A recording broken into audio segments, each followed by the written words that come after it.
भ्रामक विज्ञापन पर रामदेव बाबा को सुप्रीम फटकार। नमस्कार दोस्तों, मैं राजकुमार पाठक आप लोगों के बीच में उपस्थित हुआ हूं एक ऐसा मुद्दा लेकर जिसकी चर्चा आज पूरे देश में है। दोस्तों, मैं बात करने जा रहा हूं रामदेव बाबा पर चल रहे हाल ही मुकदमे के बारे में। उनके ऊपर यह मुकदमा क्यों दाखिल हुआ है और कैसे हुआ है, इसके बारे में हम चर्चा करने के लिए आपके सामने उपस्थित हुए। क्या पतंजलि ने, रामदेव बाबा ने और बालकृष्ण आचार्य जी ने कुछ गलत किया हुआ है, इसका विश्लेषण करना बहुत ही जरूरी है। दोस्तों, इंडियन मेडिकल एसोसिएशन यानी कि आईएमए ने एक सुप्रीम कोर्ट में एक पीआईएल दाखिल करके ये कहा है कि रामदेव बाबा ने 1954 में बने हुए कानून का उल्लंघन कर रहे हैं। उस कानून को ये नहीं मान रहे हैं। दोस्तों, 1954 का ये कानून क्या है, इसका पीआईएल क्यों दाखिल किया गया है, इसके बारे में हम चर्चा करने की कोशिश करते हैं। दोस्तों, सर्वप्रथम मैं आपको बता दूं कि 1954 में एक कानून बनाया गया था। तब के तत्काल प्रधानमंत्री श्री जवाहरलाल नेहरू जी ने उस समय एक कानून बनाया था कि कुछ बीमारियां ऐसी हैं जिसका प्रचार सार्वजनिक तौर पर आप नहीं कर सकते। दोस्तों, वो बीमारियां कुछ ऐसी हैं: कैंसर, ट्यूमर, ग्लूकोमा, बुखार, न्यूमोनिया, अंधापन, लंगड़ापन, पागलपन, डायबिटीज, ब्लड प्रेशर। ऐसी कुछ 54 बीमारियां हैं जिनका प्रचार आप सार्वजनिक तौर पर नहीं कर सकते। ना करने का एक रीजन ये था कि सार्वजनिक तौर पर आप प्रचार नहीं कर सकते हो, क्योंकि इसका एक रीजन था। रीजन ये था कि उस समय मेडिकल में इसकी कोई दवाइयां ही नहीं थी। फार्मा कंपनियों के पास इस इलाज के लिए इस इलाज के लिए उस समय कोई भी दवाइयां बनी नहीं थी। लोग उस समय के नीम हकीम लोगों के खतरनाक टाइप लोग इसका बोर्ड लगाकर प्रचार करते थे कि आप हमारे पास आइए, हम इसका इलाज करेंगे। परंतु जब दवाइयां थी नहीं तो इलाज कैसे करेंगे?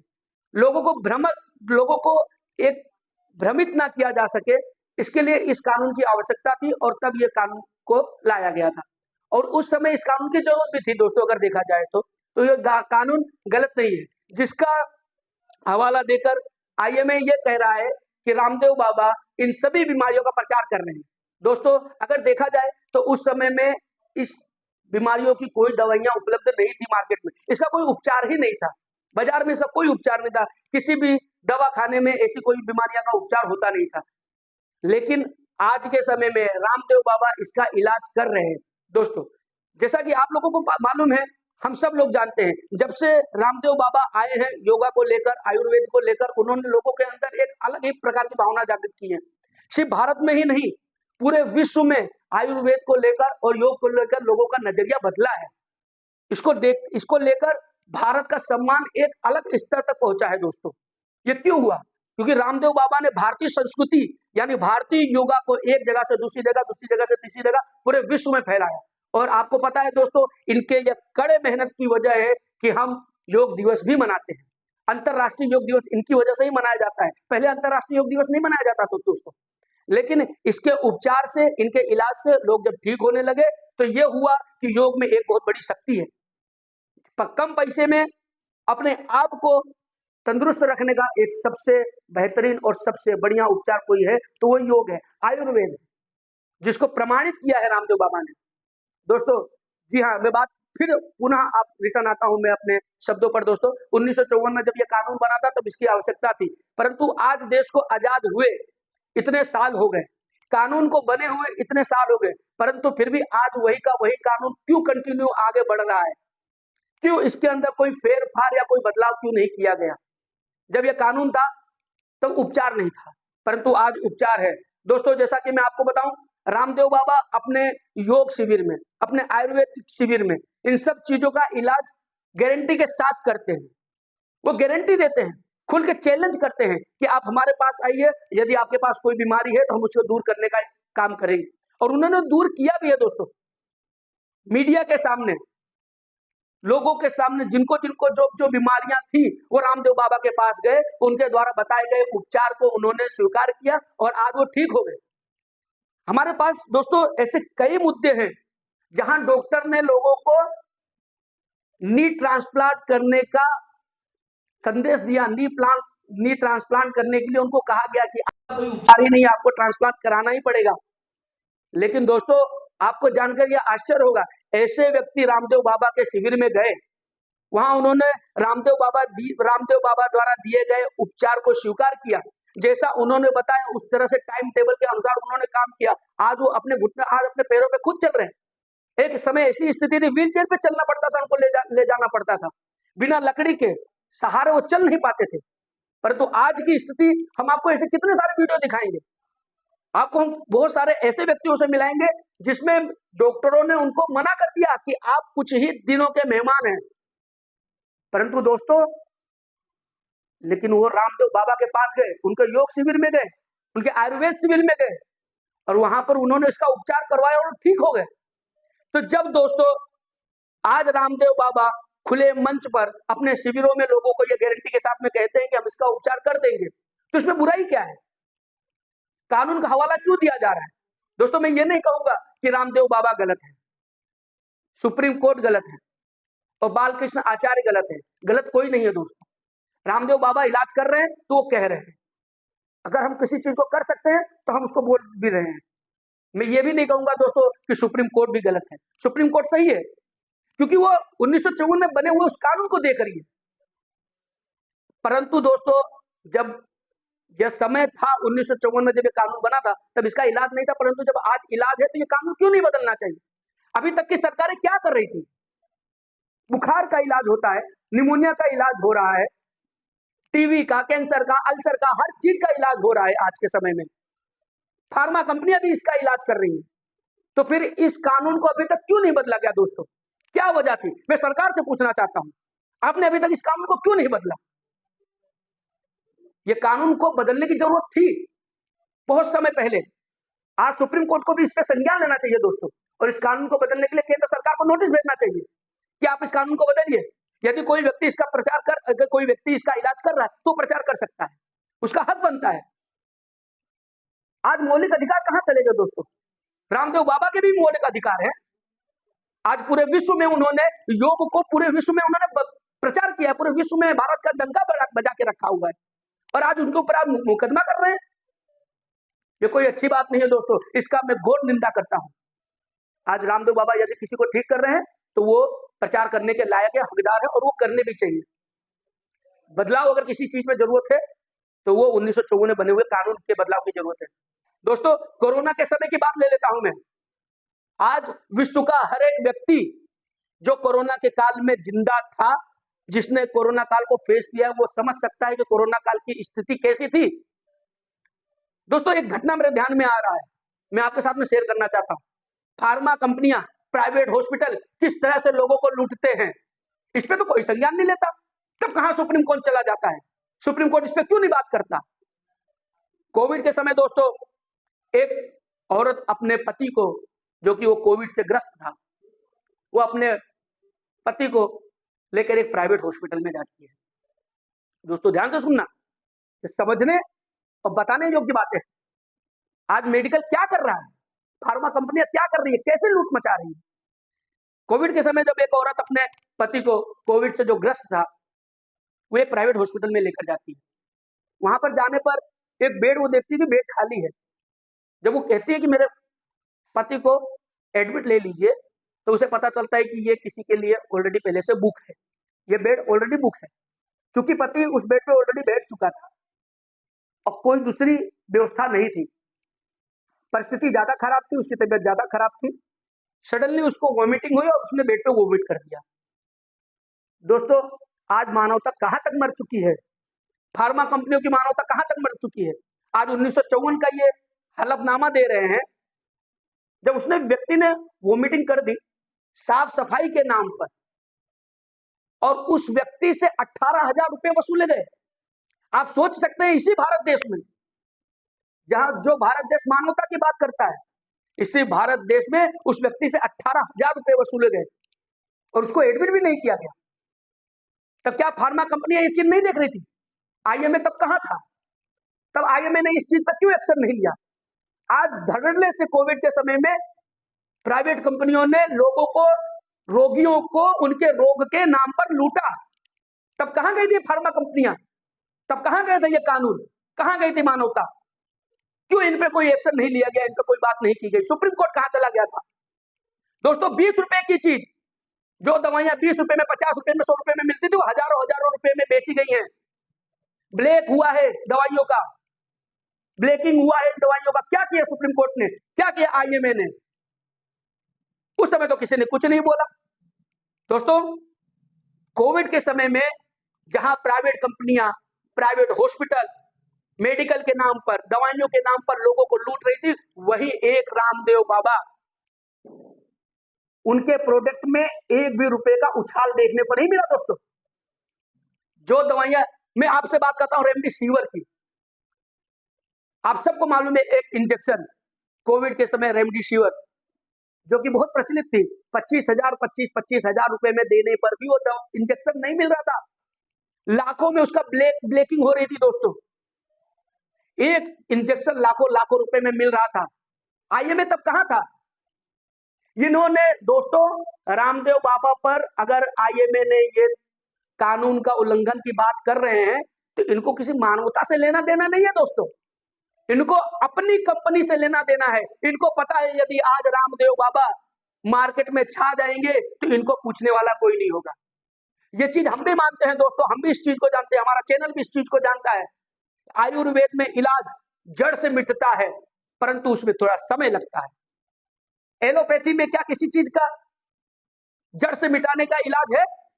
कोई एलोपैथी वाला डॉक्टर बोल सकता है कि आप मेरे पास आइए, मैं इसको जड़ से मिटा के दिखाऊंगा? नहीं दोस्तों। डायबिटीज ले लीजिए आप, आज डायबिटीज, एलोपैथी में डायबिटीज का इलाज है?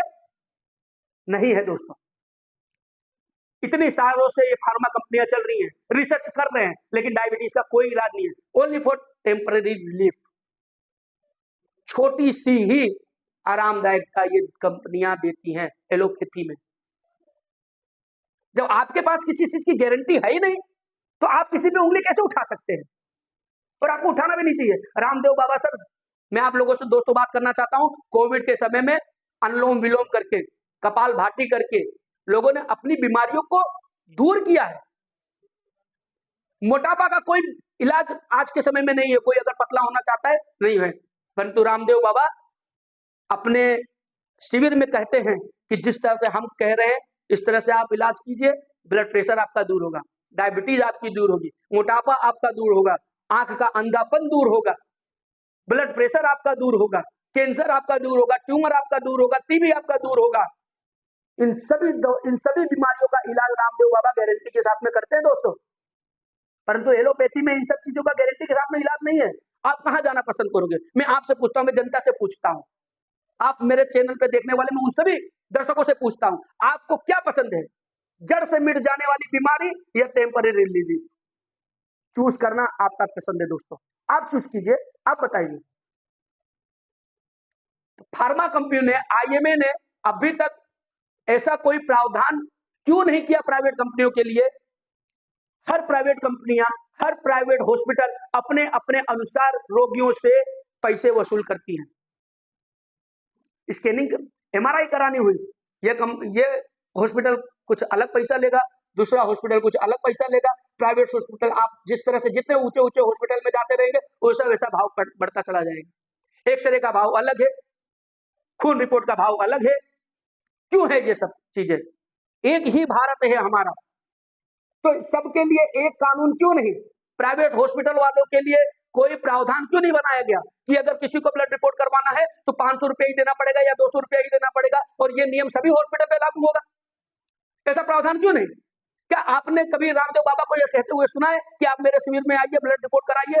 नहीं दोस्तों, उनको पता चलता है कि आपको ये बीमारी है तो उस तरह का वो इलाज बताते हैं, आप इलाज करते हैं, आप उपचार करते हैं, आप ठीक हो जाते हैं। जब आप वहां ठीक हो जाते हैं तो प्रचार करते हैं, उसमें कोई बुराई नहीं है। और दोस्तों, मैं बात करना चाहता हूं कि आज जब सुप्रीम कोर्ट कह रहा है भ्रामक विज्ञापन, तो मैं आपको बता देना चाहता हूं कि पूरा मार्केट, टेलीविजन से लेकर सोशल मीडिया तक, कोई भी विज्ञापन आप उठाकर देख लीजिए दोस्तों, हर एक विज्ञापन भ्रामक है, जिसका सच्चाई से दूर दूर तक कोई वास्ता ही नहीं है। एग्जाम्पल देता हूं दोस्तों, आपने भी डियो स्प्रे देखा होगा, विज्ञापन, स्प्रे लगाइए लड़की पड़ जाती है, सच्चाई से है कोई वास्ता दोस्तों? फेयर एंड लवली लगाइए, काला व्यक्ति गोरा हो जाता है कोई विज्ञापन, है इसका कोई वास्ता सच्चाई से? दूर दूर तक कोई सच्चाई। क्यों दोस्तों भारतीय साधु संतों पर ही कुठार प्रहार क्यों होता है? क्यों दूसरे धर्मों के लोगों के ऊपर क्यों प्रहार नहीं होता? क्या दोस्तों ये भ्रामक नहीं है? आयुर्वेद का इलाज करने वाले रामदेव बाबा किसी धर्म के लोगों को ये नहीं कहते कि आप मेरे धर्म में, सनातन धर्म में आ जाइए, तब हम आपको ठीक करेंगे। परंतु अगर आप किसी और धर्म का उदाहरण उठाकर देखेंगे तो वो लोगों को धर्म परिवर्तन के लिए कहते हैं कि आप धर्म परिवर्तन करके इस धर्म में आ जाइए, आप ठीक हो जाएंगे। ये भ्रामक नहीं है दोस्तों। यदि वो व्यक्ति सनातन धर्म का है तो क्या उसका इलाज कोई दूसरा धर्म वाला नहीं कर सकता? जब तक वो सनातन धर्म में रहेगा, उसके लिए क्या उसको धर्म परिवर्तन करके किसी और धर्म में जाना पड़ेगा? ये भ्रामकता नहीं है दोस्तों। इस पर सुप्रीम कोर्ट क्यों संज्ञान नहीं लेता? और यदि भ्रामकता की बात आ रही है, भ्रामक विज्ञापन की बात आ रही है दोस्तों, तो मैं बात करना चाहता हूं सुप्रीम कोर्ट को कि उस पर भी देखना चाहिए कि आज पूरा मार्केट, पूरा television, social media, OTT platform, आप जितने भी प्रकार के सोशल मीडिया है आप उठाकर देख लीजिए, हर कहीं पे भी भ्रामक विज्ञापन ही चल रहा है, जिसका सच्चाई से दूर दूर तक कोई वास्ता नहीं है। एग्जाम्पल देता हूं दोस्तों, उदाहरण के तौर पे मैं आपको समझाना चाहता हूं। कॉम्प्लेन वाले, कॉम्प्लेन पीजिए, आपका बच्चा हाइट बढ़ जाएगा। मुझे बताइएगा दोस्तों, विज्ञान ने भी यह सिद्ध किया है, आयुर्वेद ने भी यह सिद्ध किया है कि बच्चे की उम्र 21 साल तक बढ़ती ही है। आपको इंतजार करना चाहिए, 21 साल तक उसकी उम्र बढ़ेगी। मैं बोलता हूं यदि कॉम्प्लेन में इतनी ही ताकत है तो 27 साल के व्यक्ति अगर उसकी हाइट कम है और उसको पिलाने से तो उसकी हाइट बढ़ा देता है तो मैं मान जाऊंगा कि कॉम्प्लेन सही है, और अगर गलत है तो उसके ऊपर भी मुकदमा होना चाहिए। इसमें सुप्रीम कोर्ट क्यों संज्ञान नहीं लेता? क्या फल फ्रूट से ज्यादा बुद्धिशाली बोर्नविटा हो गया दोस्तों?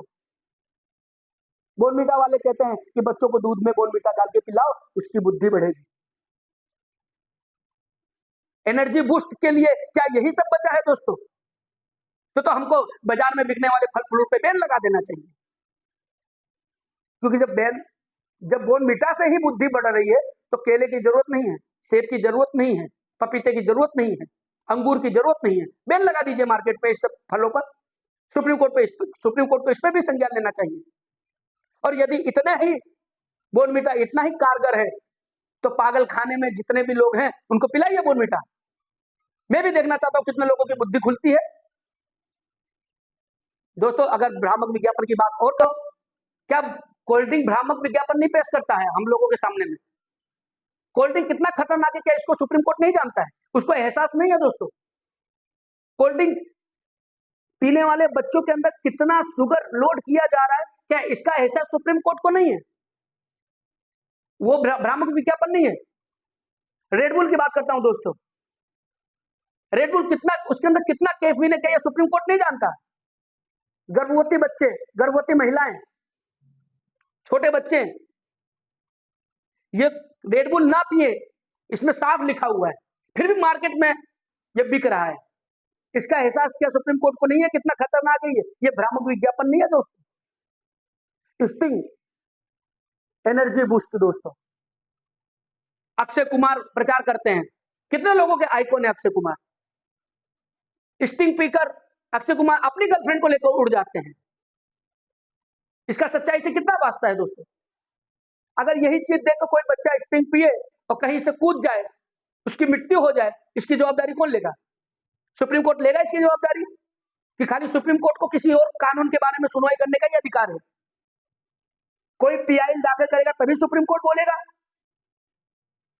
न्याय की व्यवस्था को बनाए रखने का काम सुप्रीम कोर्ट का है दोस्तों। जरूरी नहीं है उसके लिए कोई केस किया जाए। सुप्रीम कोर्ट भी ये चीज देखता है, सुप्रीम कोर्ट में बैठे हुए जज भी ये चीज देखते हैं, वो भी मार्केट में घूमते हैं, वो भी हमारी तरह आपकी तरह आम व्यक्ति ही है। तब ये लोग क्यों नहीं बोलते उस भ्रामक विज्ञापन के बारे में?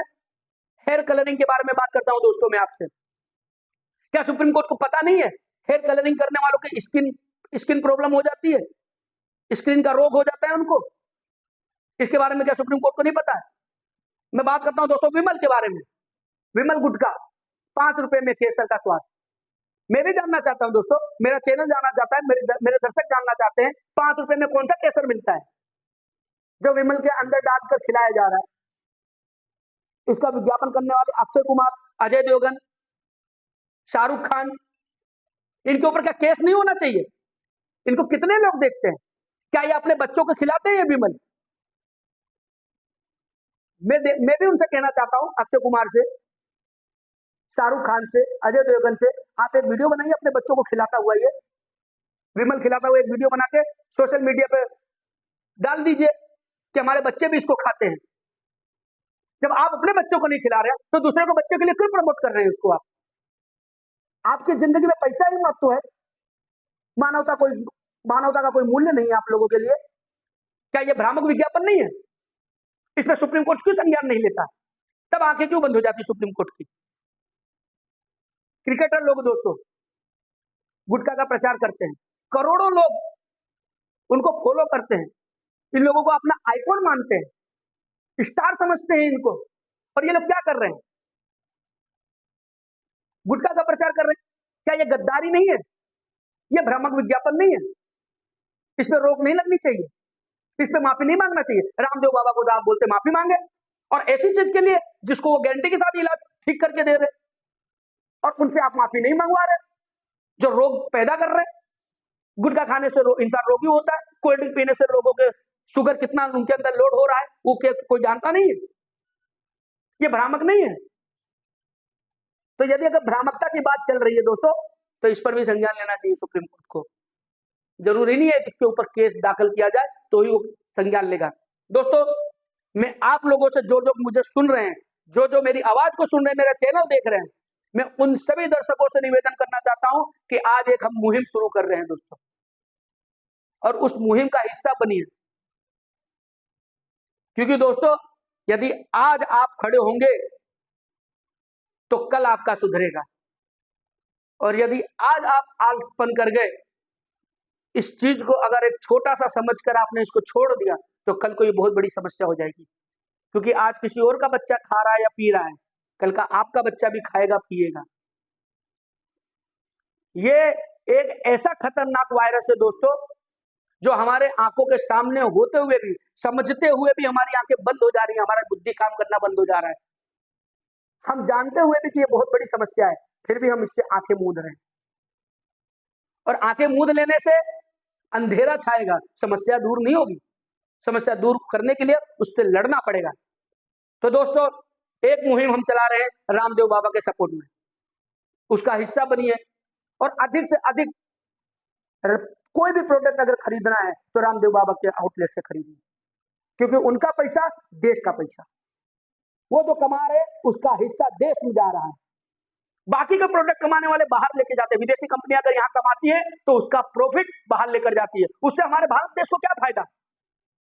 अंग्रेजों से तो आजाद हो गए, अंग्रेजी मानसिकता से आज भी हम गुलाम हैं, और उसे दूर करने के लिए ही रामदेव बाबा जैसे लोग खड़े हैं, साधु संत खड़े हैं। तो इनका साथ देना हमारा मौलिक अधिकार होना चाहिए, और हमको इनका साथ देना भी चाहिए। तो हमारे मुहिम के साथ में जुड़ जाइए दोस्तों, ऐसे प्रोडक्ट का बहिष्कार कीजिए जो भ्रामक है। आज से मैं यह वचन देता हूं राजकुमार पाठक, सत्य उजागर न्यूज चैनल से, कि मेरी टीम का कोई भी व्यक्ति, मेरे सर्कल का कोई भी व्यक्ति, मैं आश्वासन देता हूं, मैं उन्हें सबको समझाऊंगा कि इन भ्रामक विज्ञापनों से दूर रहें, इन सभी प्रोडक्ट का बहिष्कार करें।